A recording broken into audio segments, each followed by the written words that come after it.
ये बहुत बुरा हुआ, जुल्म की इंतहा हो गई और इसकी ज़िम्मेवारी जो यहाँ के लेफ्टिनेंट गवर्नर साहब हैं उनको लेनी चाहिए, क्योंकि वो यहाँ जो निज़ाम है, जो इंतज़ामिया है उसके सरबराह हैं, उसके साथ साथ वो जो दिल्ली में सरकार है उसके भी वो नुमाइंदे हैं यहाँ पर।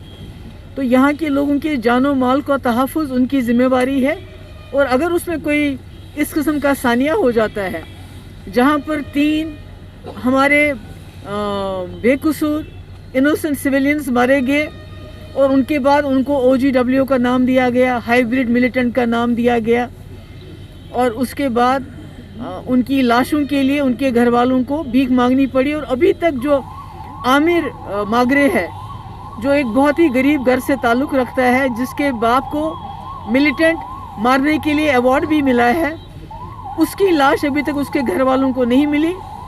तो मेरा ये कहना है कि इस किस्म के जुल्म व सितम से जम्मू कश्मीर में हालात सुधरेंगे नहीं बल्कि और बिगड़ जाएंगे, और जो दूरियां हैं मुल्क और जम्मू कश्मीर के बीच में वो बढ़ जाएंगी। और ये तशद्दुद अगर इसी तरह से चालू रहा तो मुझे लगता है कि आने वाला जो वक्त होगा वो बहुत ही जो है ख़तरनाक होगा। अगर बीजेपी को 70 साल लगे जम्मू कश्मीर में 370 हटाने में, तो हम भी 70 महीने हो सकता है, 70 दिन भी, 70 महीने भी हो सकते हैं, पर हम स्ट्रगल करेंगे। और जो हमारा तशख़्ख़ुस है, जो हमारा मुल्क का वादा है जम्मू कश्मीर के लोगों के साथ, जिसको इस मुल्क की कॉन्स्टिट्यूशन ने हमें दिया है, उसको दोबारा से बहाल करने के लिए हम तब तक जद्दोजहद करेंगे जब तक 370-35 एक बहाल होने के साथ साथ मसले कश्मीर भी हल नहीं किया जाता। लगता है कि मसला देखिए, जब अभी करतारपुर कॉरिडोर फिर से खोल दिया तो क्या पाकिस्तान के साथ ने बात नहीं की?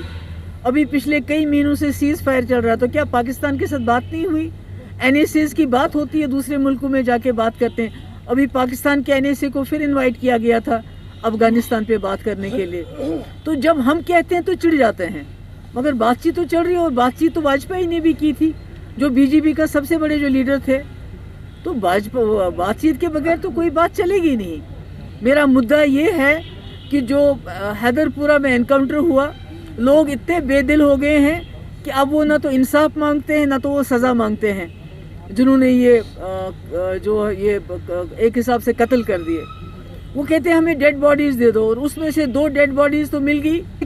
आमिर मागरे की डेड बॉडी भी लेफ्टिनेंट गवर्नर को इनको कह के वापस दिलानी चाहिए, क्योंकि हमारे लिए लेफ्टिनेंट गवर्नर जवाबदेह हैं।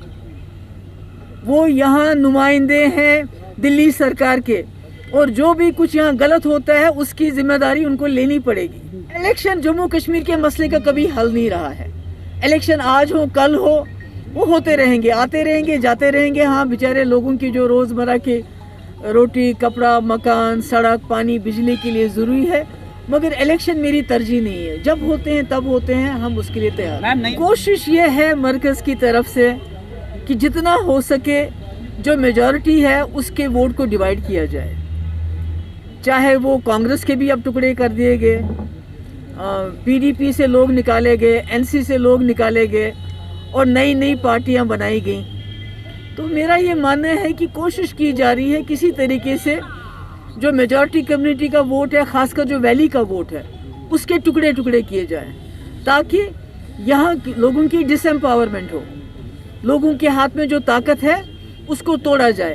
पर मुझे ये यकीन है कि कश्मीर के लोग सियासी तौर पे बहुत बालिग हैं, वो समझते हैं इस चीज़ को, और जब वक्त आएगा तो वो सही फैसला करेंगे। इस बात पे मैं क्या कहूँ, ये तो हमको सहना पड़ेगा, क्योंकि अगर हम किसी चीज़ के लिए लड़ने के लिए निकले हैं, अभी परसों मेरे भाई को बुलाया, उससे पहले मेरी माँ को बुलाया, उससे पहले मुझे बुलाया, ये तो धमकाने वाली बात है ना कि आप या तो खामोश हो जाओ या हम आपको जेल में डाल दें। और ये तो मेरी बात नहीं है, यहाँ जो जर्नलिस्ट हैं, जो आप लोगों का तबका है, आपको तो बात करने नहीं देते हैं, सच बोलने नहीं देते हैं। आपके पीछे UAPA, आपके पीछे NIA, आपके पीछे PSA, तो ये तो किसी को भी बात करने नहीं देते। यहाँ तक कि जो अतहर मुश्ताक है, जिसको HMT में इसी तरह मारा गया जैसे परसों ये लोग हैदरपुरा में मारे गए, और उसका बाप भी चीख रहा था कि मेरे बच्चे की लाश मुझे दे दो, और उसको UAPA लगा दिया। ये तो यहाँ इस वक्त तो यहाँ जंगल राज चल रहा है, यहाँ तो हुकूमती जंगल राज है। नहीं, राइट टू स्पीच क्या, यहाँ तो सब कुछ दबाया जा रहा है। इसको तो बहुत बड़ी जेल बनाया गया है, यहाँ तो घरों को जेल बनाया गया है, क्योंकि बाहर से रोज सुनते हैं हम इतनी सीआरपीएफ आ गई, इतनी बीएसएफ आ गई, इतनी आर्मी आ गई। वो किस लिए आ रही है? कश्मीर तो ऑलरेडी एक खुला जेल है। अगर आप घरों में हमारे लोगों को कैद करके, क्योंकि बाहर सीआरपी वाला खड़ा होगा, बाहर बीएसएफ होगा, बाहर आर्मी का बंकर होगा, तो ये तो पूरे वादी को ही जेल बनाना चाहते हैं। तो इस वक्त तो सारी जो जम्मू कश्मीर की हालात ऐसे ही ख़राब है। आप खुद सोच सुनते हैं